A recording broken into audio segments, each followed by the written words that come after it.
안녕하십니까. 저희는 더 나은 연금 개혁을 요구하는 국회의원들입니다. 일단 먼저 기자회견에 앞서서 참석자 소개를 드리겠습니다. 김재섭 의원님 참석하셨습니다. 우재준 의원님 참석하셨습니다. 이소영 의원님 참석하셨습니다. 그리고 이주영 의원님 참석하셨습니다. 장철민 의원님 참석하셨습니다. 그리고 저와 천하람 의원님 참석하셨습니다.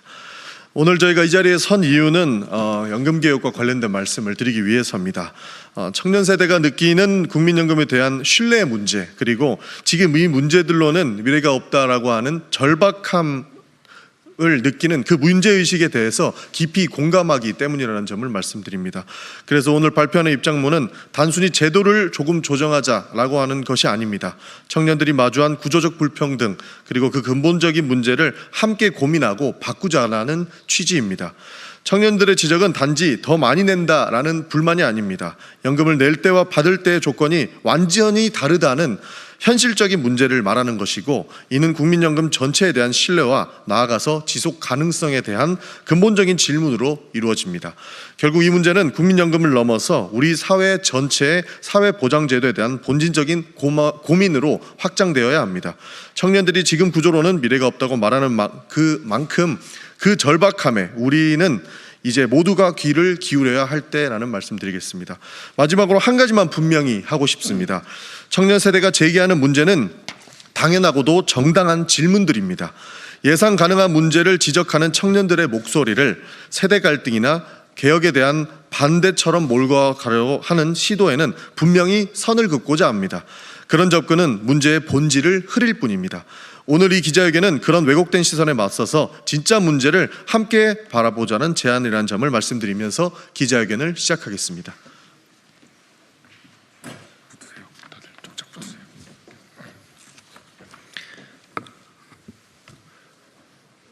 국민연금은 더 지속 가능해야 하고 연금개혁은 국민 모두에게 공정해야 합니다. 저희는 지난 3월 20일 본회의에서 국민연금법 개정안에 대해 반대 표결을 한 의원들입니다. 소속된 정당은 다르지만 연금개혁의 방향성에 있어서만큼은 같은 문제의식을 가지고 있기에 정파를 넘어 더 나은 연금개혁을 요구하기 위해 이 자리에 함께 하였습니다. 여기 모인 의원들이 이번 모수 조정안에 반대표를 던진 이유는 연금개혁으로 가장 큰 부담과 책임을 지게 되는 청년 세대를 설득하기 위한 최소한의 노력이 담기지 않았다고 보기 때문입니다. 더 내고 더 받는 연금개혁, 국민연금을 더 많이 받자고 하면 싫어하는 사람은 없을 것입니다. 그러나 우리는 누가 더 받고 누가 더 내는지에 대해서 정직하게 말해야 하고, 더 받을 사람이 아니라 더 내야 할 사람들을 제대로 설득해야 합니다. 그래야 이 제도를 더 단단하게 만들어갈 수 있습니다. 이번 모수 조정을 요약하면 지금 당장 보험금 혜택을 인상하되 후세대의 보험료율을 13%까지 올리자는 것입니다. 기성세대의 희생 방안이나 구체적인 정부의 의무 강화 등 그 어떤 책임 있는 조치를 찾아보기 어렵습니다. 강화된 혜택은 기성세대부터 누리면서 그로 인해 추가되는 부담은 또다시 후세대의 몫입니다. 가뜩이나 국민연금에 대한 청년 세대의 불신이 큰 상황에서 이번 결정으로 세대 간 불균형은 더 커지게 되었습니다. 국민연금의 지속 가능성을 강화하지도 못했습니다. 청년 세대와 청소년, 아직 태어나지 않은 미래 세대에게 미안하고 안타까운 마음을 금할 길이 없습니다.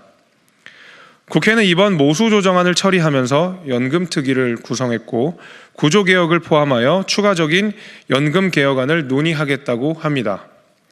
앞으로의 연금개혁 논의는 지금까지와는 달라야 합니다.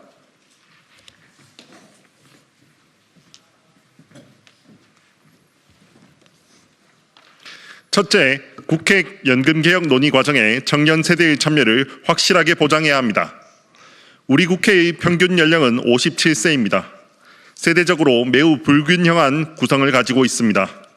이미 수급 연령이거나 불과 수년 내에 납부 의무에서 벗어난 수급 대상에 들어가게 되는 정치인들이 자신들의 세대가 받을 돈을 인상하면서 보험료의 인상 부담은 젊은 세대에게 떠넘겼다는 뼈아픈 비판이 존재합니다. 연금 개혁의 결과물을 앞으로 수십 년에 걸쳐 감당해야 할 청년 세대의 실질적인 참여를 보장하지 않고서 연금 개혁에 대한 청년층의 공감을 이끌어낼 수는 없을 것입니다. 그러므로 국회 연금투기 구성에서부터 30대와 40대 의원들이 절반 이상이 되도록 해야 합니다. 연금투기 인원도 13명으로 제한할 것이 아니라 보다 다양한 세대와 계층의 목소리를 담아내기 위해서 20명 이상으로 대폭 확대하는 것이 바람직합니다. 둘째, 연금투기가 청소년과 청년의 목소리를 제대로 담아내야 합니다. 청년 국회의원들의 특위 참여만으로는 충분하지 않습니다. 이번 모수 조정에 따른 기금 고갈 예상 시점은 2060년대 중반이라고 합니다. 올해 20살인 청년은 앞으로 평생에 걸쳐 점점 높아질 보험료를 내고 2070년부터 연금을 받게 됩니다. 올해 10살인 청소년은 2080년부터 연금을 받습니다. 국회 연금특위 구성 즉시 이들의 목소리를 어떻게 담아낼지 구체적인 절차와 방안을 마련하고 우선적으로 청소년과 청년들의 목소리를 들어야 합니다. 구색 맞추기식의 의견 수렴이 아니라 이들의 불신과 우려를 정면으로 직시하는 제대로 된 논의 절차를 만들어 주십시오. 기금에 대한 국고 투입을 내년부터 당장 시작할 수 있도록 우선적인 논의를 시작해야 합니다. 이번 모수 조정으로 기금 고갈 시점이 몇 년 미뤄졌다고는 하지만 세대 간 부양 구조에만 맡겨서는 기금 고갈을 막기 어려운 상황입니다. 우리 인구 구조상 한 해 25만 명씩 태어난 세대가 한 해 100만 명씩 태어난 세대를 부양해야 하기 때문입니다. 지금보다 보험료율을 더 많이 올리더라도 보험료 지출을 감당할 수 없게 되는 시점이 반드시 옵니다.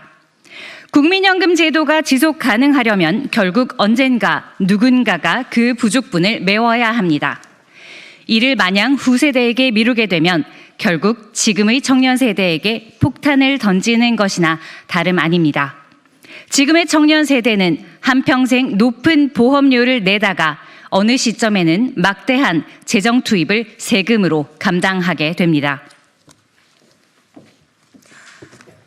이러한 상황을 막기 위해서는 지금부터 재정 투입을 시작해야 합니다. GDP의 1%를 매년 투입해야 지속이 가능하다는 주장까지 나오고 있는 엄중한 현실을 직시하면 당장 그 정도의 재정을 투입하기는 어려울지라도 일단 할 수 있는 것부터 시작하며 논의를 이어가는 것이 책임 있는 태도입니다. 2025년 국가 재정 규모가 총 지출 677조 원에 달하는데 국민연금 기금에 투입되는 재정 지원액은 공단 운영비 명목의 100억 원 수준입니다. 국가 재정의 0.0015%도 되지 않습니다. 최소 연간 1조 원 정도의 규모라도 국고 투입을 당장 내년부터 시작합시다. 그 첫걸음으로 연금소득세 징수액 총액을 국민연금에 자동 투입하는 방안을 논의하면 좋겠습니다. 연금소득세는 공적연금과 사적연금 수령자가 내는 소득세입니다. 대부분 60대 이상의 노인 세대가 납부하고 일정 규모 이상의 연금소득이 있는 분들만 납부 대상이 됩니다. 2026년 기준으로 예상 세수는 7,845억 원이고 매년 늘어나 2030년에는 1.1조 원 규모가 됩니다.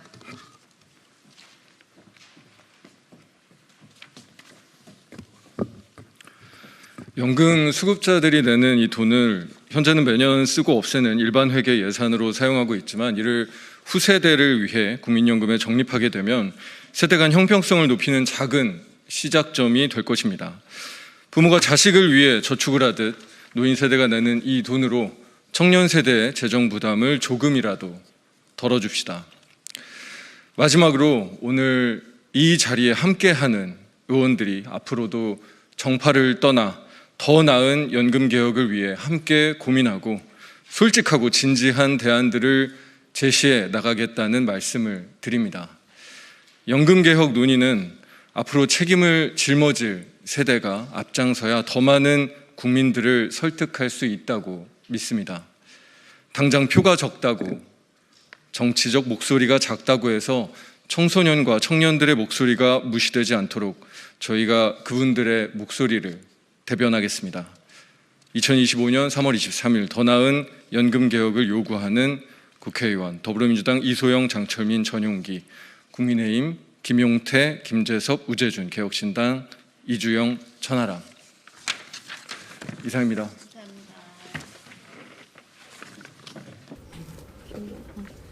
네, 기자님들 일요일 아침부터 고생이 많으십니다. 질문 있으십니까?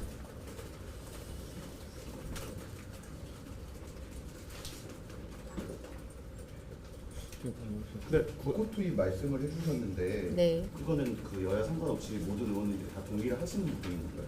네, 저희가 공감대가 있는 세 가지 요구사항을 담았습니다. 국고 투입 그리고 국고 투입의 1차적인 방안으로 기성세대 60대 이상이 주로 내는 연금소득세 재원을 활용하자라고 하는 부분까지 저희가 내부적인 토론을 거쳐서 공감대를 이뤘습니다.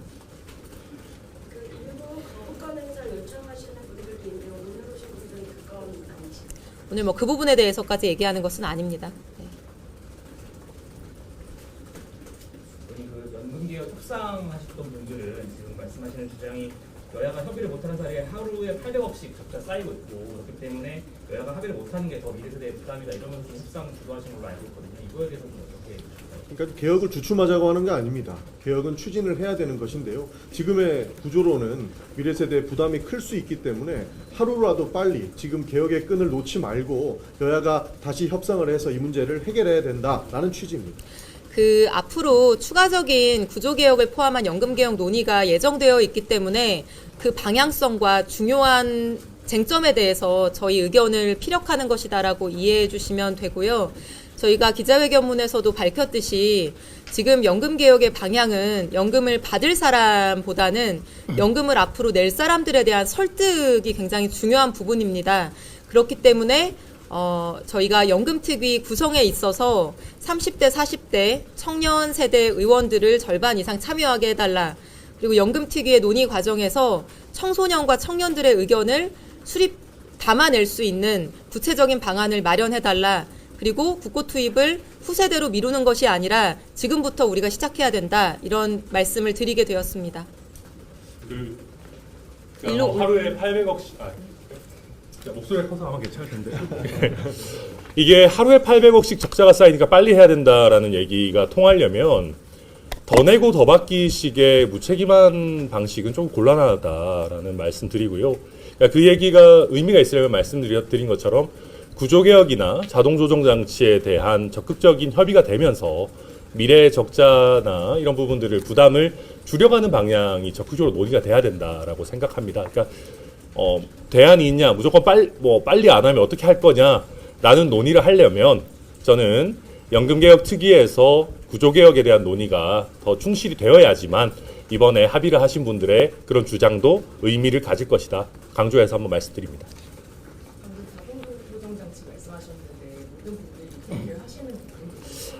네. 그러니까 우선 자동조정 장치에 대해서는 저희가 오늘 기자회견하면서 모두 공감대를 이룬 것은 아닙니다. 다만 여야가 합의를 하면서도 연금개혁 특위에서 구조개혁 문제를 계속 다뤄왔기 때문에 이런 부분이 앞으로 충실히 논의되어야 된다라는 일반론을 말씀드리는 것이고 자동조정 장치에 대해서 오늘 모두가 다 합의를 이룬 건 아니다. 명확하게 말씀드리겠습니다. 구체적인 방안에 대해서는 당연히 저희 안에서도 끊임없이 논의를 이루어 나갈 생각이고요. 저희 안에서 더 새로운 대안을 만들기 위한 노력을 지속할 겁니다. 근데 다만 저희가 문제의식을 가지고 있는 것은 그겁니다. 지금 국민연금 제도, 사회보험 체계 전반에 사실은 이 청년의 불공평성이라는 것이 내재되어 있습니다. 이 청년 세대가 가지고 있는 이 불공평성이 사실은 기금 고갈 이전에 우리 사회 내 세대 간 연대성을 오히려 약화시킬 수 있습니다. 그런 문제들이 우리의 공동체에 더 큰 위협이 될 수 있고요. 우리 복지 제도 전체에 위협이 될 수도 있습니다. 우리 연금제도 특히나 이번에 이제 국민연금 개혁안 관련돼서 저희가 사실 미리 논의하지 않았는데도 이신전심해서 그런 공감대가 있었던 거거든요. 우리 청년 세대와 노년 기성 세대의 이런 사회적인 연대성이 약화되지 않도록 그래서 우리의 복지 체계가 오히려 더 굳건하게 우리 공동체를 지킬 수 있도록 그런 논의를 이번 기회에 우리가 시작하고자 하는 그런 의미가 있고, 앞으로 국민연금 개혁안 그 구체적인 방안들은 저희도 지금 미리 확정하기는 쉽지 않습니다. 다만 앞으로의 이 청년 세대의 불공평성을 해소하는, 그래서 우리 사회 전체 연대성을 강화하는 그 원칙이 반영되어야 된다라는 데에는 우리 모두 공감대를 가지고 있습니다. 두 분도 한 말씀 하실 수 있을까요? 아, 네, 그렇죠. 좀 헷갈려서 그런데 일부 대선 주자들도 아까 말씀하신 것처럼 이렇게 아예 대통령 권한대행이 제2요구권 행사에서 필지에서 전적으로 다시 검토를 해야 된다는 말도 하고 있지만, 오늘 이렇게 발표하신 분들은 개정에 대해서는 반대 입장을 표명했지만 제2요구권 행사할 정도는 아니다. 앞으로 그 구조 개혁에서 논의를 해 나가야 되는 그 입장이신 거죠? 그 제2요구권이 반드시 행사돼서는 안 된다까지도 반대로 동의한 건 아니고요. 그 부분에 반대로 오늘 문제의식에 대해서 동의했다. 그렇게만 봐주시면 될 것 같습니다. 그 부분에 입장차가 있습니다. 그러면은 궁금한 게요. 지금 일단 여야가 합의해서 보험료율이랑 소득 대체율은 합의가 됐잖아요. 이걸 전제로 하고 논의를 앞으로 하자는 거예요? 아니면 이것도 전면 백지화한 다음에 이제 여기도 다시 다 논의를 해야 한다는 입장인 거예요? 마찬가지 제2요구권하고 연결되는 문제 같아서 그 부분에 대해서도 뭐 다 동의한 건 아니고요. 다만 어느 정도 문제의식이 있다는 거에 대해서 동의했다라고 이렇게 봐주시면 될 것 같습니다. 저희가 오늘 함께 기자회견을 하게 된 것은 그 이번에 처리된 모수 조정안이 다양한 국민들의 입장에서 여러 이견이 있을 수 있는 부족한 보완해야 될 지점이 있기 때문에 그런 보완해야 될 지점들을 국회가 앞으로 책임 있게 빠르게 보완해 나가야 되고, 그 과정에서 앞으로 이걸 낼 청년 세대의 목소리가 많이 담길 수 있게끔 대책이 필요하다라는 말씀을 드리는 취지입니다. 지금 이렇게 된 이유는 보건복지위원회에서 이게 통과가 되는 과정에서도 약간의 논란이 있었습니다. 이것이 모든 당이나 모든 의원들의 의견이 수렴된 것이 아니었고, 여야 보건복지위 간사간 합의를 거쳐서 소위와 전체 회의 그리고 본회의까지 굉장히 빠른 속도로 진행이 되었습니다. 그렇기 때문에 이것이 전체가 아니라 당 내에서도 약간의 다른 목소리가 있을 수 있습니다. 그렇기 때문에 저희는 반대의 입장을 표명한 의원들끼리 큰 틀에서 동의한 것을 오늘 이야기를 한 것이고, 저희는 이것을 22대 국회 최초의 진정한 협치가 아닌가 이렇게 평가를 합니다. 왜냐하면 초당적으로 하나의 가치에 기반을 둔 당파적인 입장이 아닌 가치에 기반을 둔 협치이기 때문에 이것이야말로 최초의 협치라고 생각을 하고, 다만 당내에서 나올 수 있는 여러 목소리들에 대해서는 각 당에서 서로 설득하는 과정을 거치게 될 것입니다. 그렇기 때문에 앞으로 특위 구성에 대해서 저희가 언급한 부분이 바로 그 부분인데, 특위 구성을 더 확대하고 그 내부에서 3040의 목소리를 반영하게 하라는 주장 자체가 앞으로 모수개혁을 포함한 구조개혁까지 이루어 나가는 전체에 대한 개정을 전제한 것이기는 합니다. 현재 나온 합의안을 무시하는 것은 아니지만 그것 또한 다시 개정할 수 있다는 가능성을 열어둔 것으로 해석해 주시면 감사하겠습니다. 마지막으로 정리를 좀 드리려고 하는데요.